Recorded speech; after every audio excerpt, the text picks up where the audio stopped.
Irmãos, bom dia. Duas palavras sobre louvor. A primeira, não sei quantos repararam. Ok, melhorou? Ok?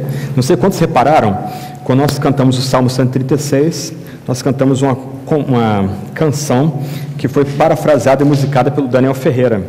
Ok? Então, um dos nossos talentos aqui da igreja aí. Ok? A segunda questão, de ordem prática também, quando nós estivermos cantando e você quiser levantar suas mãos ou aplaudir, você não precisa ficar olhando para mim ou para o Tiago Guerra quando está aqui. Fiquem completamente à vontade quanto a isso, ok? Se vocês leem os salmos, gente, cheio de expressões ali que o salmista, inclusive, ele usa o corpo para expressar louvor, adoração, quebrantamento a Deus. Então, por favor, fiquem à vontade. Se você quer aplaudir no meio da música, você está comovido, movido aí pela música que a gente está cantando, não precisa ficar olhando para a gente, não.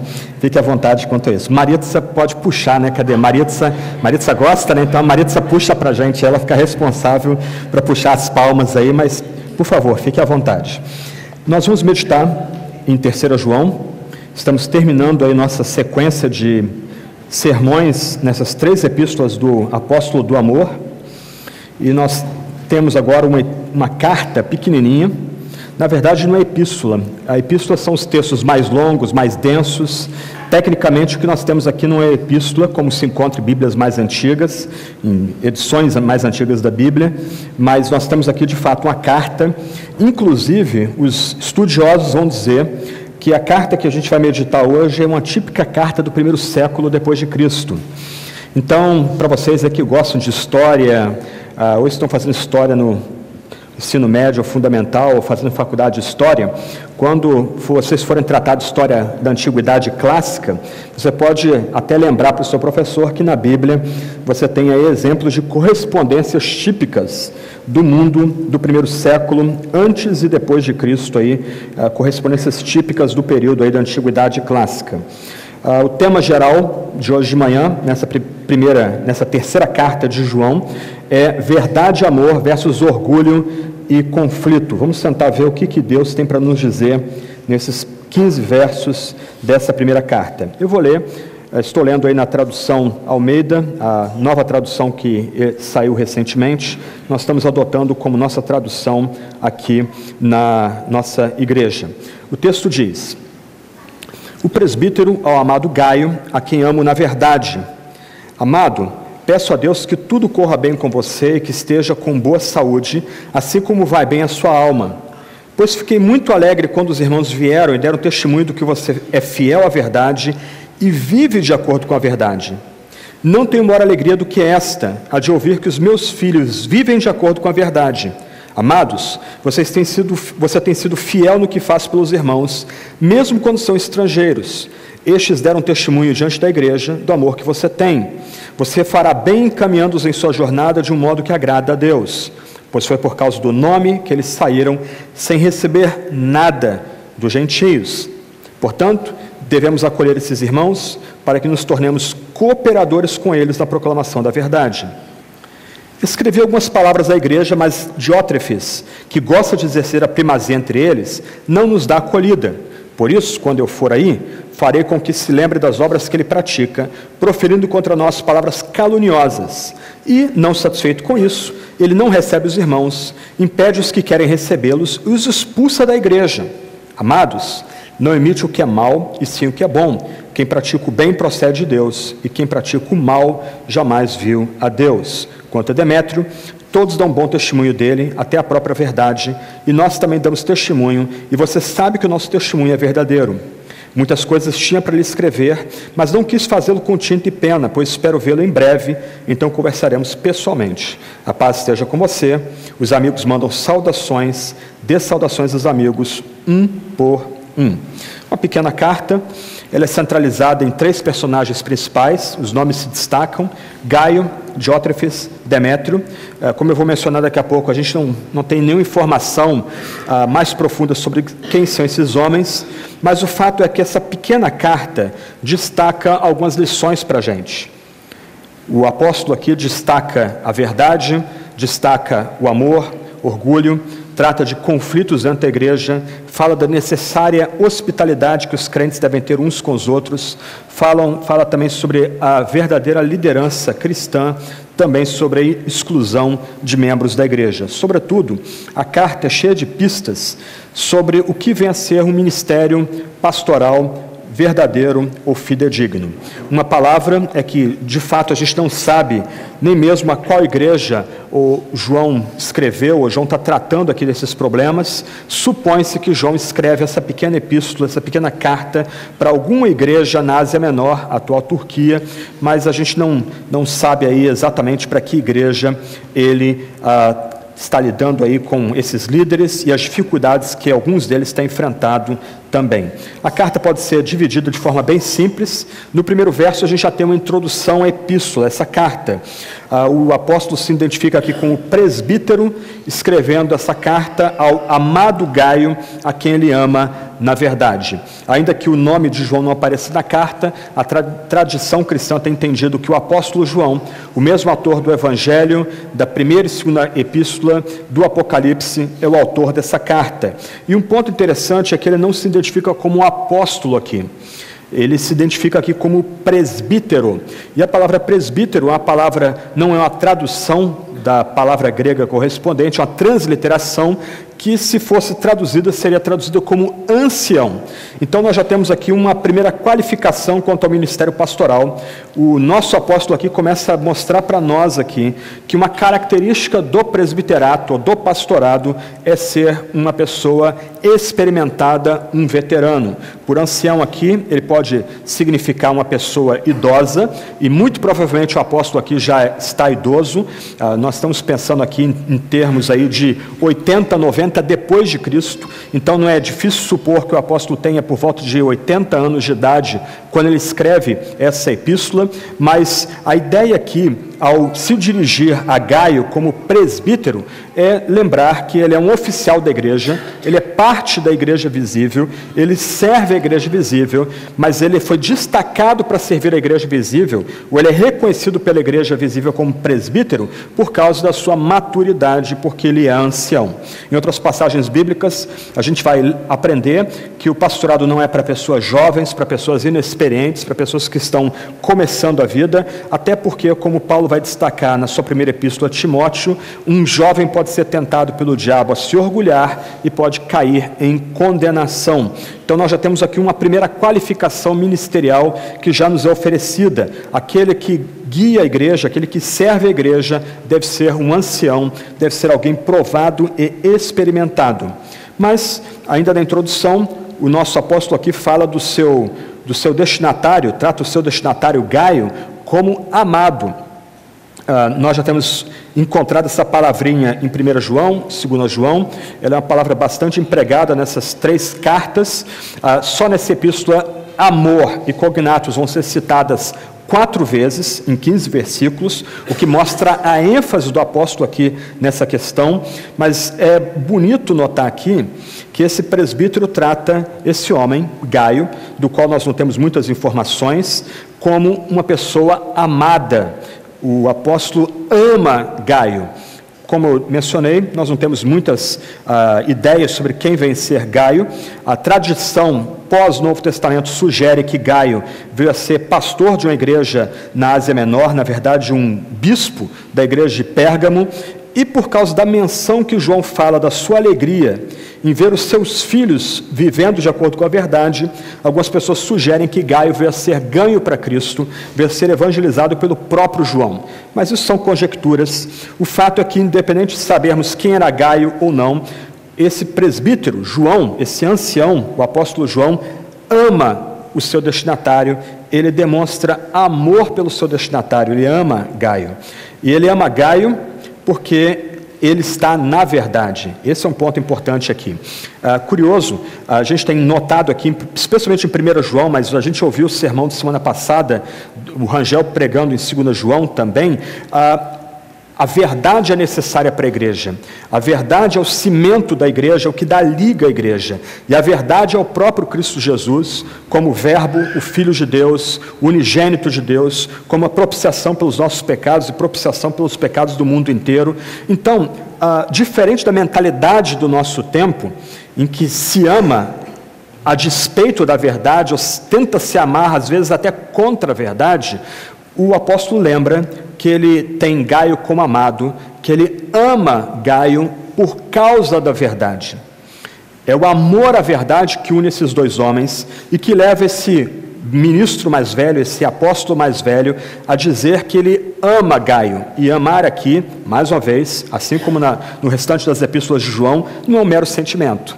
O amor aqui que o texto original tem em vista é o amor de atitude, é o amor que demonstra, o amor que se dá, se você gosta da palavra no seu original, é o ágape, aquele amor que se dispõe a se sacrificar pelo próximo. Então esse pastor ancião, esse veterano, ele diz que ama Gaio, e ele ama Gaio porque tanto o apóstolo veterano como Gaio, eles estão na verdade. Em outras palavras, a verdade não é contraditória com o amor. Nós vamos tratar da hospitalidade cristã em breve, mas é muito bonito quando você encontra um cristão que você nunca viu na vida. Eu tive uma experiência recente, eu e um colega fomos hospedados por um casal holandês, e eles nos trataram como filhos, como se a gente tivesse nos conhecido a vida inteira. E por que esse tipo de hospitalidade, ou essa qualidade de hospitalidade? Porque nós todos, o casal e a sua família, eu e meu colega, estávamos na verdade. Quando nós sentávamos à mesa, nós podíamos falar da fé verdadeira de Cristo, nós podíamos falar do Evangelho, de como o Evangelho toca e transforma pessoas além de culturas e países, e por isso nós fomos recebidos tão bem por aquela família, por causa do amor na verdade.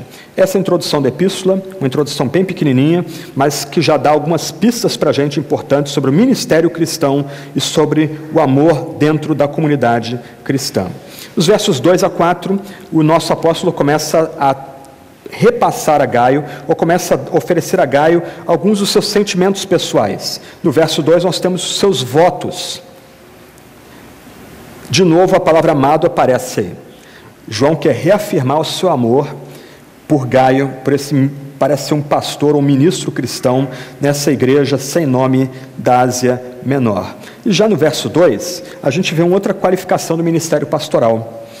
Um verdadeiro obreiro como João, um presbítero como João, ele tem interesse não apenas na saúde espiritual daquele que ele ama, mas ele também tem interesse na saúde do corpo daquele que ele ama também.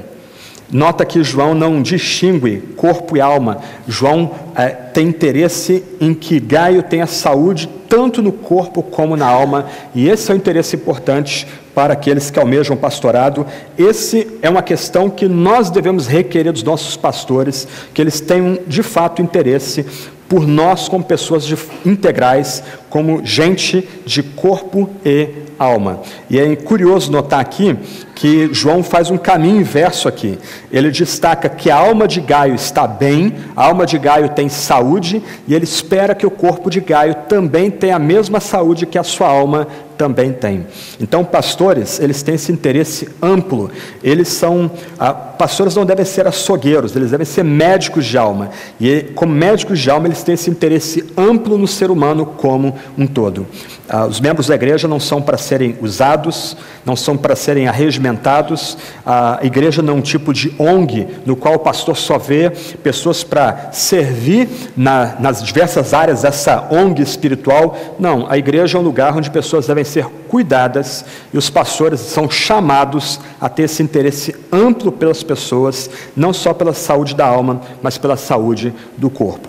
Aliás, uma hora o Ender pode trabalhar isso com a gente aqui, um está interligado ao outro.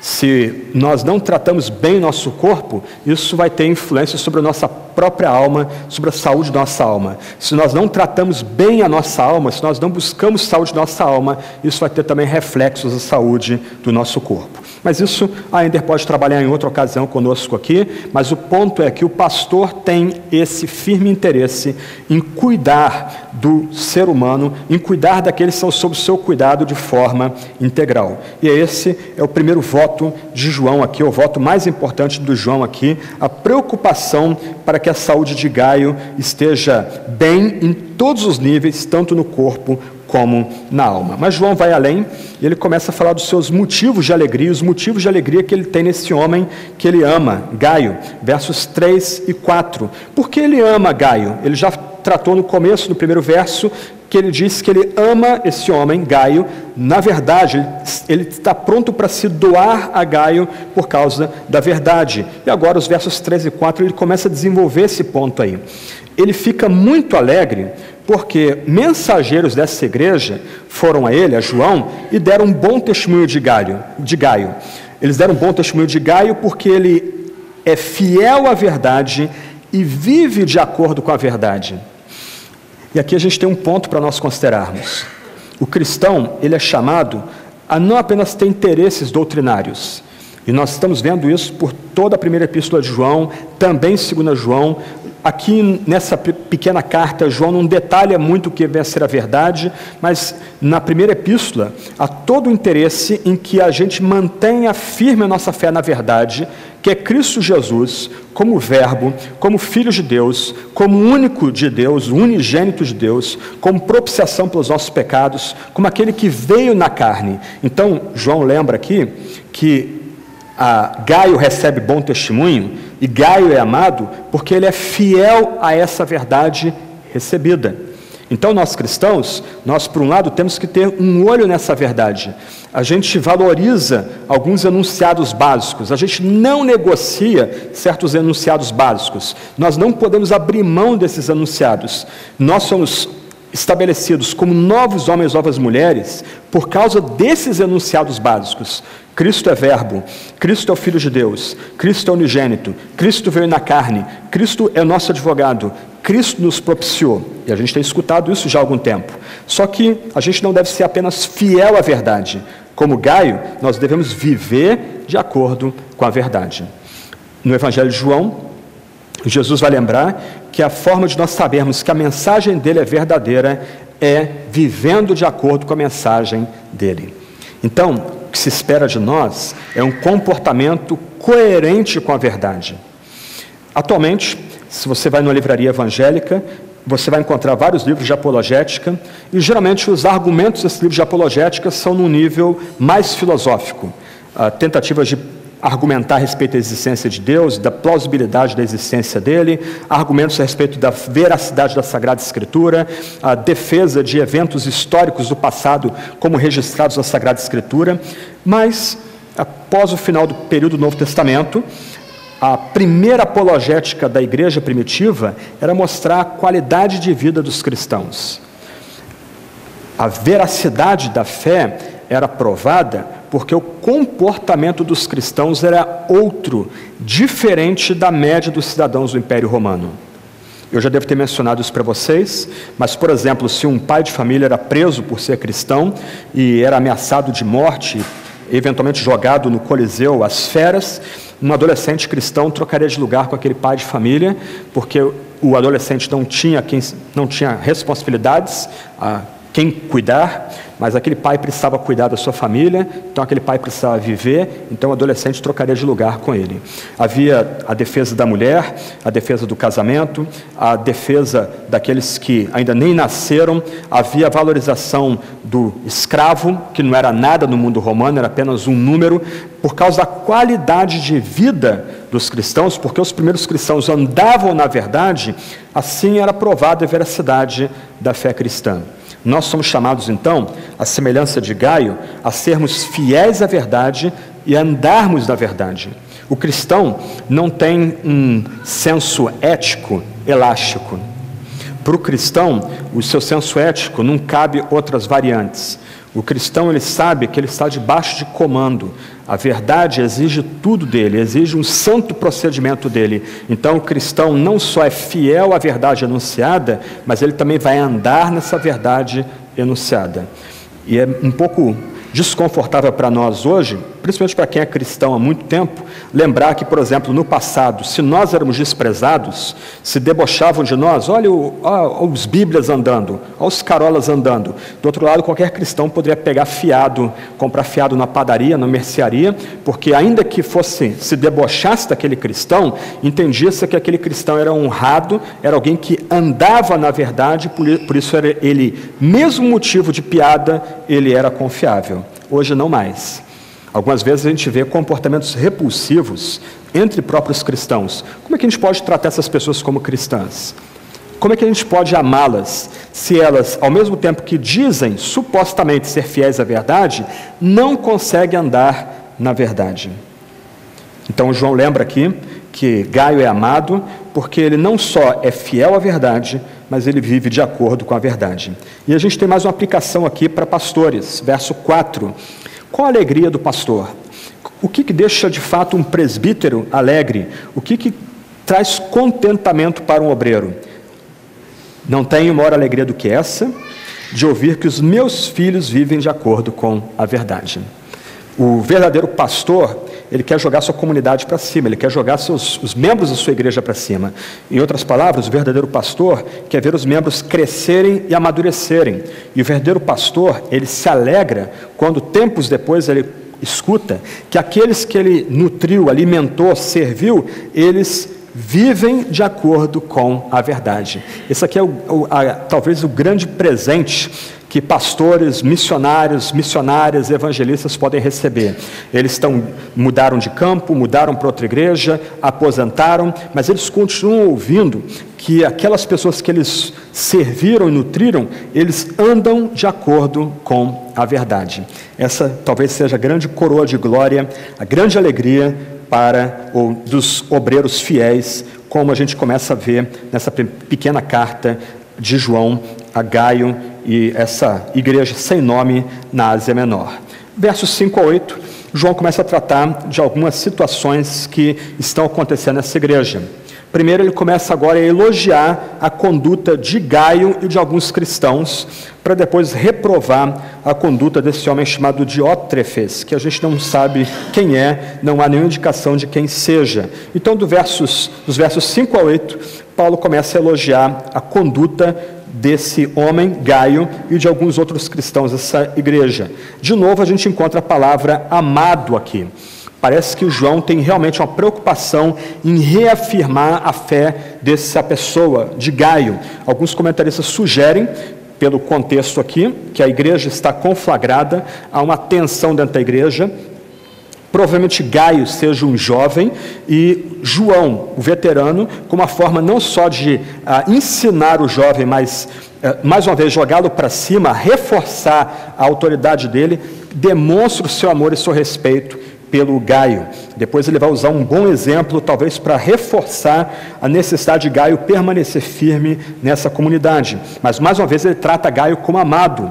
E ele começa a elogiar Gaio aqui. Ele diz que ele tem sido fiel no que ele faz pelos irmãos, especialmente pelos estrangeiros. A palavra aqui é mal traduzida, ou deveria ser traduzida como especialmente aqueles que você não conhece. O que parece acontecer aqui é o seguinte: essa igreja, provavelmente reunida numa casa, templos e edifícios são do 4º século depois de Cristo. Até o 4º século depois de Cristo, a igreja comumente se reunia ou em casas ou mesmo em escolas. Mas o fato é que essas igrejas eram muitas vezes um tipo de entreposto missionário. As hospedarias daquele tempo eram pardieiros, eram horríveis, geralmente eram usadas como prostíbulos também. Aqueles que estudam o mundo antigo têm descoberto, por exemplo, grafites e pichações em hospedarias com desenhos muito gráficos sexuais. Então, geralmente, cristãos evitavam hospedarias, sobretudo cristãos envolvidos no trabalho missionário, no trabalho evangelístico, que é o que parece que tem visto aqui. Então, o que começa a ser elogiado aqui é o fato de que Gaio e a sua comunidade são hospitaleiros. Eles recebem evangelistas nessa igreja em trânsito. Eles cuidam desses evangelistas. Eles abrem suas portas até mesmo a missionários evangelistas que eles nunca conheceram na vida. E por isso eles são elogiados aqui. Esses estrangeiros, então, na verdade, não são forasteiros, não são pessoas de outra fé, mas são esses evangelistas itinerantes que não são conhecidos pela igreja local, mas chegam ali com cartas de recomendação e são prontamente recebidos, ganham hospedagem, ganham alimento, ganham oferta. E por isso, Gaio é elogiado aqui, recebe elogio, ele inclusive recebe um bom testemunho de outros irmãos pelo que ele está fazendo. Ele mostra amor. Outra vez a palavra, um correlato de amado aqui aparece, que ele demonstra amor prático por esses evangelistas que passam pela sua comunidade, pela sua igreja. E aí, de um lado, se ele recebe bem esses evangelistas, João recomenda que ele os encaminhe bem na sua jornada de um modo que agrada a Deus. No final do verso 7, há uma frase reveladora. Esses evangelistas ou missionários não recebiam nada dos gentios. A coisa mais comum no primeiro século era topar com profetas nas estradas romanas. Esses profetas andavam com um cajado, com alforje, com roupa muito simples. Eles ficavam pregando a respeito das suas divindades. Para você saber, havia mais de 300 cultos tolerados pelo Império Romano no primeiro século depois de Cristo. Só que há um detalhe aqui curioso. Esses profetas desses cultos pagãos, como eram chamados, eles cobravam dinheiro pela sua profecia. E o que João deixa subentendido aqui é que esses evangelistas devem ser sustentados dignamente pela igreja cristã, para, diferente dos profetas das religiões de mistério e pagãs do primeiro século, não precisar pedir dinheiro para a sua audiência. E esse é um ponto importante aqui. Gaio, então, é elogiado e apreciado, não só pela sua hospitalidade, por abrir a sua casa de culto para receber missionários em trânsito, evangelistas em trânsito, mas também ele é recomendado que ele apoie esses missionários de toda forma possível, porque o missionário não deve pedir dinheiro para a sua audiência, uma audiência que lhe é estranha. E é por isso que, volta e meia, nós enfatizamos aqui na igreja que ofertar à Igreja Trindade é um privilégio e uma responsabilidade dos membros da igreja. Não é um peso que a gente coloca sobre pessoas que não são membros da nossa igreja, e não é um peso que a gente deve colocar sobre quem não é cristão ainda. O apelo aqui é que a igreja local sustente dignamente esses evangelistas, trate eles, como o João diz aqui no final do verso 6, de um modo que agrada a Deus. Porque esses evangelistas fazem esse trabalho missionário, como ele diz no verso 7, por causa do nome. O nome em vista aqui é Jesus Cristo, aquele que tem um nome ao qual todo joelho no céu, na terra e debaixo da terra se prostrará e dará glória a Deus Pai no último dia. É por amor a Jesus que alguns entre nós, que recebem dons, inclusive, para isso, e qualificações, eles abandonam tudo para anunciar o Evangelho. Se essas pessoas abandonam família, abandonam seu país de origem, abandonam sua segurança, muitas vezes para ir a regiões conflagradas, regiões sob tensão, para anunciar Jesus Cristo, é nosso dever cuidar dessas pessoas, é nosso dever sustentá-los, como João diz, de modo digno de Deus, de modo que agrada a Deus. O ponto que é bonito, no verso 8, é que quando a gente faz isso, a gente se torna cooperador da obra de Deus. Uma igreja saudável é como um grande time. Me perdoe a metáfora futebolística, né? Mas um time de futebol não ganha só com atacantes, ou não ganha só com goleiros. Eles precisam ter goleiro, laterais, zagueiros, cabeças de área, meio-campistas, atacantes, né?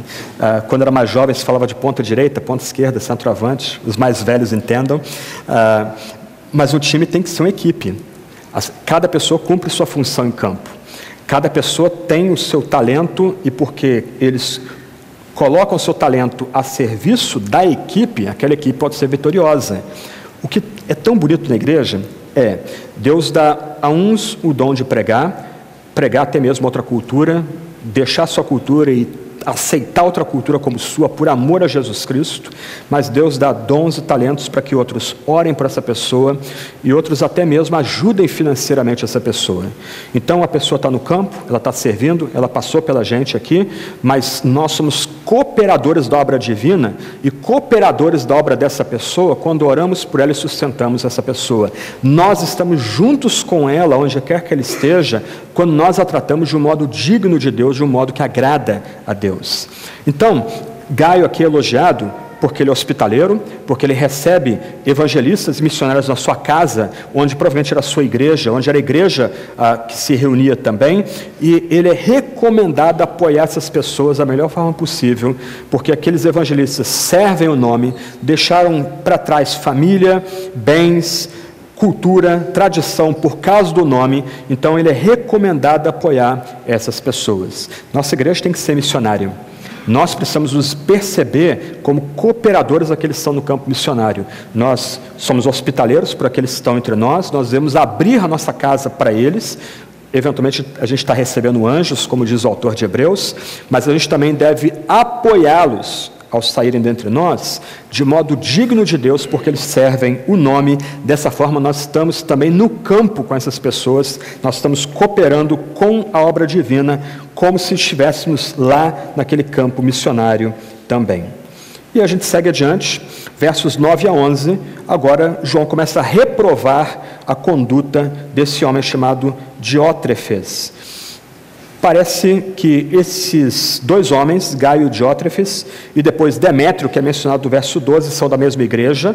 A gente também aqui está na área de conjectura, porque o texto não diz nada, não dá mais nenhuma informação do que a gente tem aqui no texto. Não sabemos as funções dessas pessoas. A tradição que vai dizer que Gaio era bispo e depois Demétrio também era bispo de igreja de Filadélfia, mas o texto não dá nenhuma indicação. O fato é que esse Diótrefes era uma pedra no sapato do apóstolo.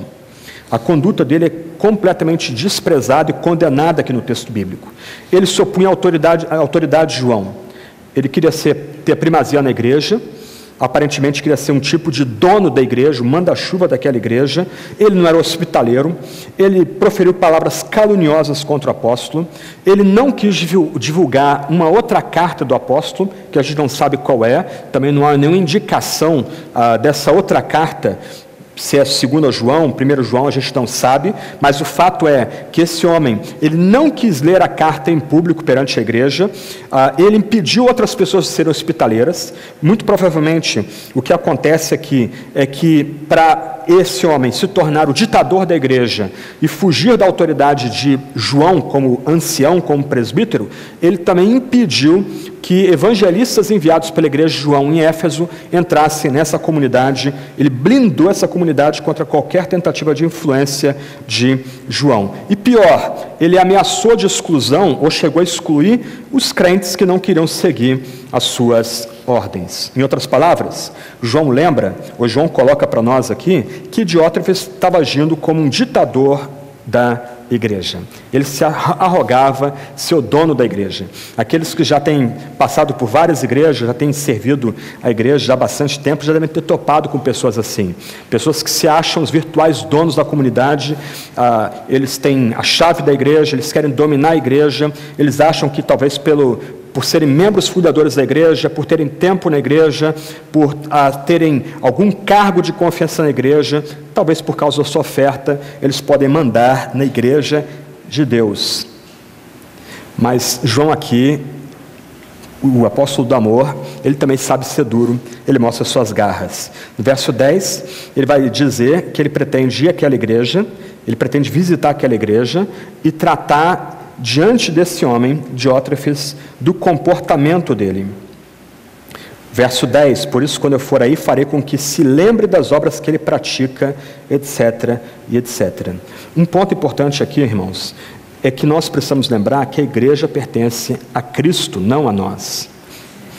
Nós somos apenas membros, quando muito obreiros. E como a gente lembra aqui de Gaio e de João, um obreiro serve a igreja, ele serve a comunidade, ele não se serve da igreja, mas ele serve a comunidade. Nós passamos, todos nós vamos passar a igreja vai permanecer. Nós somos passageiros, não a igreja. Então, enquanto nós estivermos ligados à igreja, que a gente tenha como alvo oferecer o nosso melhor para aquela igreja, para que aquela igreja cresça também de forma saudável. Mais uma vez, a igreja não é nossa, a igreja não pertence a gente, a igreja é de Jesus Cristo. Nós somos chamados a andar na verdade e sermos fiéis à verdade. Então, que nenhum de nós queira se arrogar a ser dono de igreja. Antes, que enquanto permanecermos na igreja, a gente sirva essa comunidade, a gente demonstre amor por essa comunidade, como a gente vê no exemplo aqui, que a gente seja hospitaleiro com essa comunidade, que a gente tenha um coração amoroso para essa comunidade, que a gente ofereça o nosso melhor para a comunidade. O verso 11 é importante aqui, ele marca uma transição dentro da carta, e eu vou ler o verso 11. Amado, de novo, talvez aí reforçando a sua confiança em Gaio, mostrando que ele confia em Gaio, ele tentando jogar Gaio para cima, mostrar o valor de Gaio. Amado, não imite o que é mal e sim o que é bom. Quem pratica o bem procede de Deus, quem pratica o mal jamais viu a Deus. Como a gente já tem acompanhado aqui, essa é uma prova que João ele usa nas suas epístolas, nas suas cartas, para tentar mostrar como a gente sabe se uma pessoa é crente de fato ou não. O que ele está mostrando aqui é que o comportamento desse homem, Diótrefes, é um comportamento mau, e por isso a gente não pode dizer que ele é cristão, porque quem pratica o mal jamais viu a Deus. Se entende aqui que o nosso apóstolo está tratando com um obreiro jovem que precisa ser afirmado, é o parágrafo do verso 12. Ele ilustra o que é o bem, o que é o bom, aquele que anda, aquele que pratica o bem e que procede de Deus. Ele dá um exemplo a ser imitado para Gaio. Ele usa aqui Demétrio, que a gente também não sabe nada sobre ele. A tradição vai sugerir que esse homem venha a ser bispo da igreja de Filadélfia, também na Ásia Menor, na Turquia, mas João, ele para reforçar o que Gaio já tem feito, usa Demétrio como exemplo a ser imitado de alguém que viu a Deus, alguém que pratica o bem. Ele vai dizer agora de que de Demétrio todos dão um bom testemunho, até mesmo a verdade. O que João quer dizer com isso? Todos dão um bom testemunho de Demétrio, até mesmo a verdade. O ponto de João é destacar que o comportamento de Demétrio é tão bonito que ele se adequa à verdade. As pessoas podem ver que a verdade está nesse homem por causa do procedimento dele. Por isso agora a verdade como que dá testemunho. Isto é, ele não apenas é fiel à verdade, mas ele anda na verdade. Ele anda de acordo com a verdade. E por isso Demétrio aqui é elogiado e colocado como exemplo a ser imitado. Ele vai dizer também que ele dá testemunho de Demétrio. Ele e os amigos que estão com ele. Ele vai dizer para Gaio que Gaio sabe que esse testemunho é verdadeiro. Em outras palavras, se Gaio de fato é um jovem, João sabiamente está reforçando o cargo, a função que esse jovem desempenha na igreja. Não apenas dando dicas e conselhos amorosos para ele, mas colocando diante dele um modelo que ele deve imitar.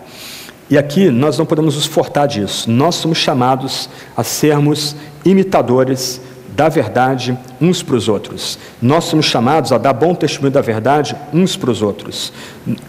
Isso é um peso terrível. Paulo vai dizer que nós devemos ser imitadores dele como ele é de Cristo. E a tentativa de se evadir disso, fugir disso, é dizer que isso é Paulo falando. Mas o que Paulo lembra é que cada um de nós é chamado a imitar Cristo de tal forma que nós possamos perceber Cristo entre nós. O que João faz com esse homem, Gaio, é a mesma coisa. Gaio, esse Diótrefes, ele age de forma má. Ele age como quem não viu a Deus. Aqui nós temos então Demétrio, imite-o, porque ele viu a Deus. Imite o procedimento e o comportamento dele. Então, há um peso sobre nós aqui, na medida que nós somos chamados a espelhar Cristo em nossas relações, de tal forma que a gente possa ver Cristo em nós, de forma que a gente possa ter a segurança de que nós vemos a Deus porque nós agimos de forma boa em nossas relações, nós praticamos o bem em nossas relações. E a gente tem a conclusão da carta, uma conclusão bem simples, que é típico da correspondência do primeiro século. João vai dizer que ele tinha muito mais coisa para dizer. Se você lembra do Evangelho, o último capítulo do Evangelho, isso é típico de João. No Evangelho ele vai dizer que ele tinha muito mais para escrever, livros que encheriam o mundo inteiro, mas depois de escrever 21 capítulos, ele quer ser breve e encerra o seu Evangelho. De novo, ele faz a mesma coisa aqui.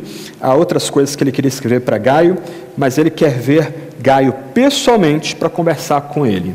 Nós não sabemos o desfecho dessa conversa, nós não temos informações sobre o impacto dessa carta naquela comunidade. A gente espera que a saudação tenha se concretizado naquela comunidade, que aquela comunidade tenha encontrado paz para continuar sendo, de fato, uma agência do reino. Mas um ponto que eu acho muito bonito, no final do verso 15, ele vai dizer que os amigos mandam saudações. Em outras palavras, João está cercado de parceiros. Essa dimensão é impressionante na fé cristã. A fé cristã nos libera para ter amigos e amigas, de uma forma que o mundo não tem como imitar. Mas o que é bonito também é que João recomenda que Gaio saúde os seus amigos nessa igreja sem nome, um por um. Eu acho isso tocante.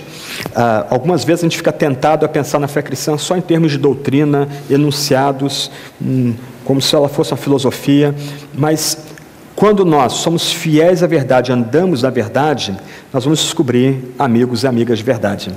E a gente aqui é recomendado a lembrar deles por nome, a gente destacar esses amigos e amigas por nome. Para mim é um pouco desconfortável.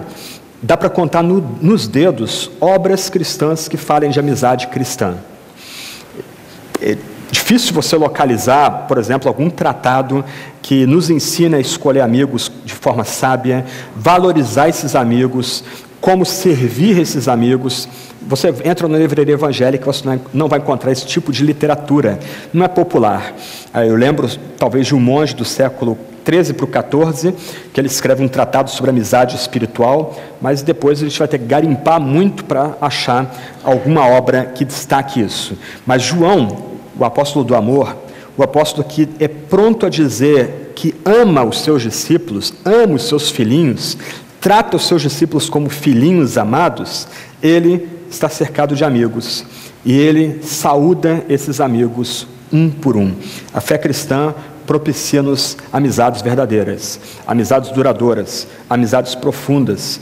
Obviamente, a gente vai ter dificuldades, a gente vai ter tensões entre nós, como toda casa, mas uma outra prova da veracidade da fé cristã, ou do fato que a gente anda de fato na verdade, é que nós temos amigos e amigas. E ai daquele que não os tem. Algumas conclusões aqui. Primeira conclusão, que nós aprendemos aqui em 3 João, não há igrejas perfeitas, ponto. Igreja perfeita, só a igreja triunfante, aquela igreja que já descansa com Cristo nas alturas, que voltará com Ele em glória no último dia, terá corpos imediatamente transformados, enquanto seremos arrebatados e também teremos corpos ressurretos. A igreja, aqui desse lado da existência, é imperfeita. A igreja desse lado da existência é como a Arca de Noé. Na arte antiga, a Arca de Noé era usada como um exemplo da igreja. O que se dizia, esse era um ditado popular na Idade Média, é que é melhor estar na Arca de Noé com todo o seu fedor do que fora dela. Algumas vezes a igreja, vai ter um cheirinho característico às vezes. Muitas vezes a gente vai ficar um pouco desanimado, vai ser chato às vezes ir para a igreja porque a gente foi decepcionado, nós entramos numa sala e flagramos 2 pessoas falando mal de outra pessoa, uma outra pessoa não foi cuidada como deveria, não foi amada como deveria. A igreja é imperfeita. Esse é um ponto, a gente não pode ter ilusões quanto a isso.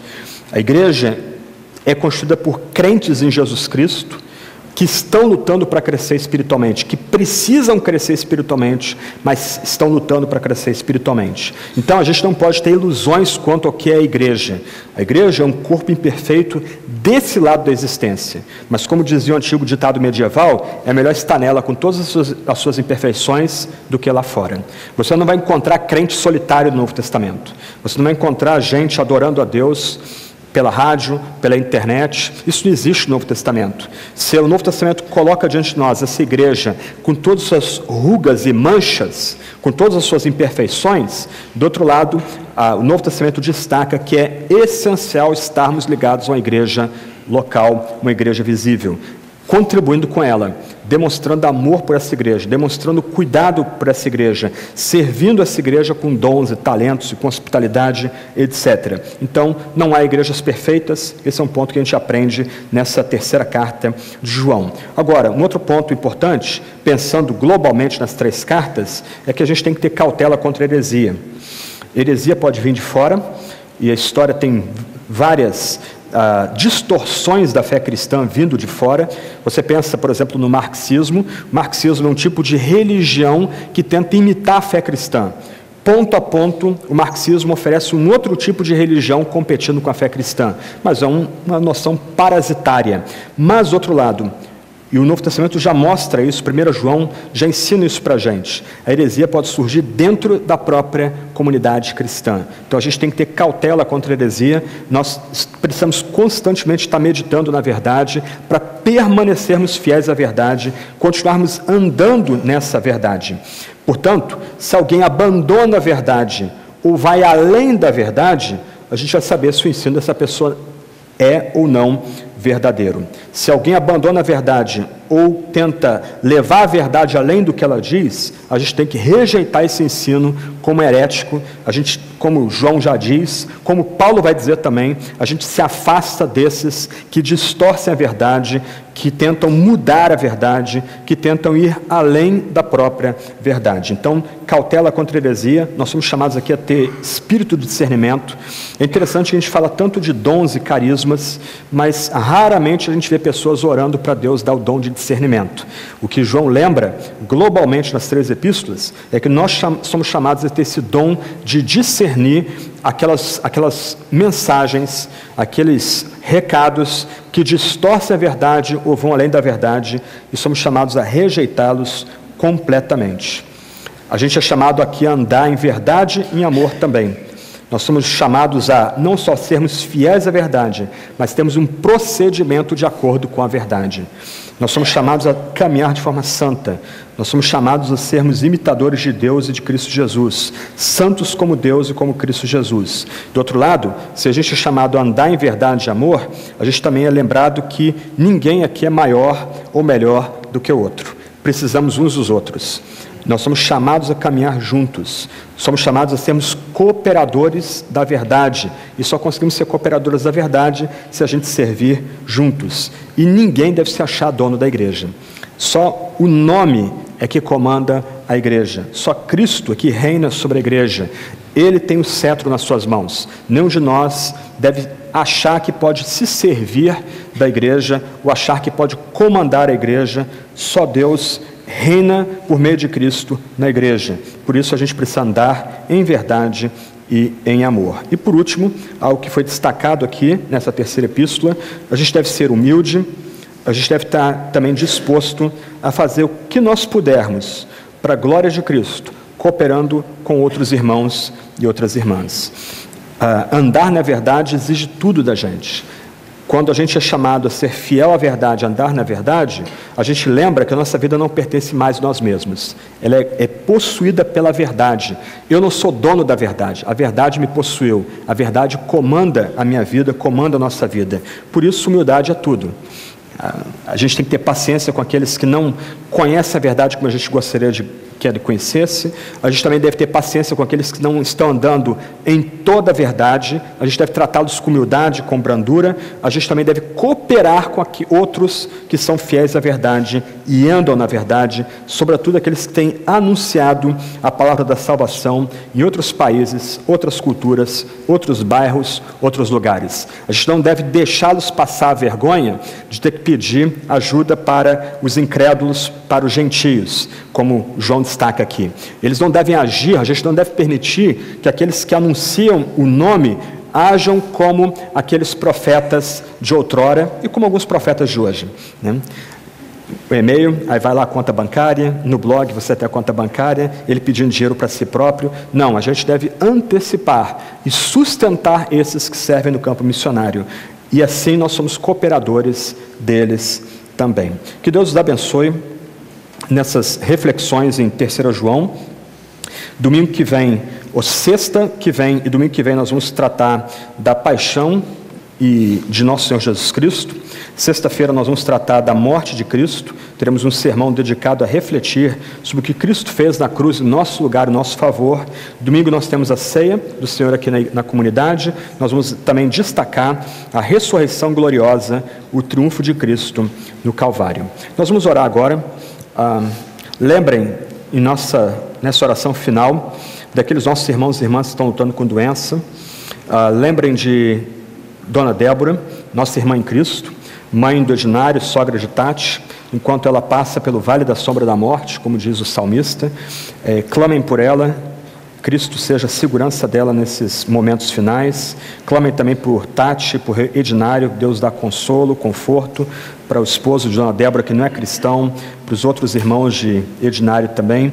Lembrem daqueles nossos irmãos e irmãs desempregados, que precisam de uma porta aberta para ter uma vida digna. Lembre-se também do nosso país. Vivemos um tempo tão grave, tão difícil no nosso Brasil. Clamem também pelo nosso país. Vamos ter um momento de oração silenciosa e depois eu despeço a gente com oração.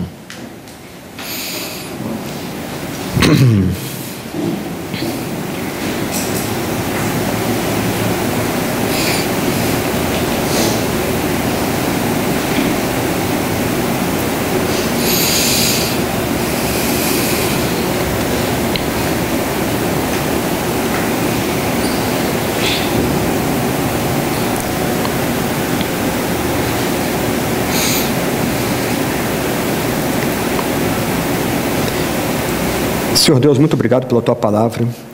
Não há uma única área de nossa vida que é deixada sem direção. A Tua palavra reverbera para nós hoje. Ajuda-nos a sermos aqueles que são fiéis à verdade e andam na verdade. Ajuda-nos a demonstrar amor uns pelos outros. Ajuda-nos a cooperarmos com aqueles que têm servido a Tua causa, que têm pregado o Teu Evangelho em outros lugares, outros países, outras culturas. Ajuda-nos a sustentarmos financeiramente esses irmãos e irmãs. Ajuda-nos a orarmos por eles. Ó Deus, que a gente seja de fato cooperador com estes. Ajuda-nos a hospedarmos, a termos de fato um espírito de hospitaleiro para com esses que Te servem, que servem o nome de Teu Filho. Ó Deus, ajuda-nos a não tolerarmos entre nós, donos de igreja, ditadores espirituais. Ajuda-nos a não tolerarmos aqueles que semeiam outra mensagem que não a verdade. Ajuda-nos a termos discernimento para rejeitarmos uma mensagem que não procede da Tua verdade. Ó Deus, tem misericórdia, ajuda-nos a sermos uma comunidade de amigos, de fato, de amigos e amigas em Cristo, como nós aprendemos nessa pequena epístola. Ó Deus, tem misericórdia daqueles que estão sem trabalho.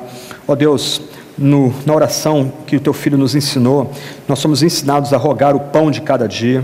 Senhor, dá sustento para esses, abra a porta de trabalho para esses, para que eles tenham vida digna, uma vida que possa glorificar o Teu nome aqui nessa terra.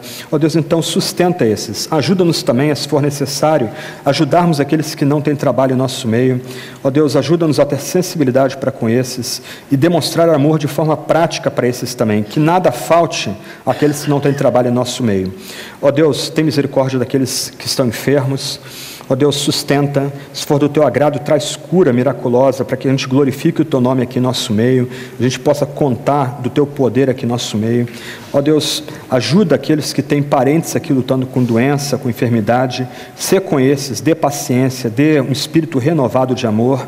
Nós imploramos agora, ó Deus, pela Dona Débora, enquanto ela passa pelo vale da sombra da morte, enquanto ela atravessa esse rio, ó Deus, sê com ela, sustenta a Tua serva, que ela, ó Deus, naquele leito, ela sinta a presença bendita do Teu Filho, que venceu a morte, que esmagou a morte, para que a gente também prove vitória sobre a morte. Ó Deus, que ela, nesses momentos, ela sinta o poder vitorioso que vem de Cristo Jesus, morto pelos nossos pecados e ressurreto para a nossa salvação.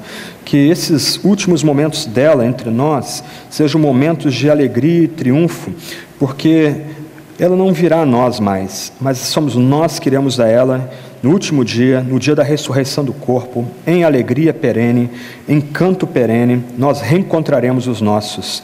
Dê teu conforto e consolo para os teus servos ali. Sei especialmente com o Edinário nesse momento de dor, também com Tati, que o Senhor os sustente, que o Senhor os guarde, que dê consolo a eles. Ó Deus, coloca no caminho deles pessoas que possam ajudá-los nesse momento também ali no Rio de Janeiro. Que nós também possamos ser movidos a demonstrar amor por esses irmãos, demonstrar verdadeira amizade por esses irmãos. Deus, tem misericórdia do nosso país, tem misericórdia da violência que está entre nós e sobre nós. Deus, proteja cada membro dessa comunidade aqui, proteja os familiares dos membros da nossa comunidade, proteja o teu povo aqui em São José dos Campos, proteja o teu povo mais além. Deus, guarda-nos nesse mundo mau em que vivemos, nesse país violento em que vivemos. Coloca teus anjos no nosso serviço, que eles nos protejam, nos guardem dia após dia. Nós imploramos também por nosso país. Ó Deus, essa é a terra da Vera Cruz. Deus, que a cruz seja uma realidade no nosso país, que a cruz comande nosso país de cima a baixo. Deus, tem misericórdia, como a justiça torcida em nosso meio. Deus, não nos deixe ser desesperançosos, não nos permita sermos cínicos. Ó Deus, ajuda-nos, ó Deus, tem misericórdia do teu povo nesse país.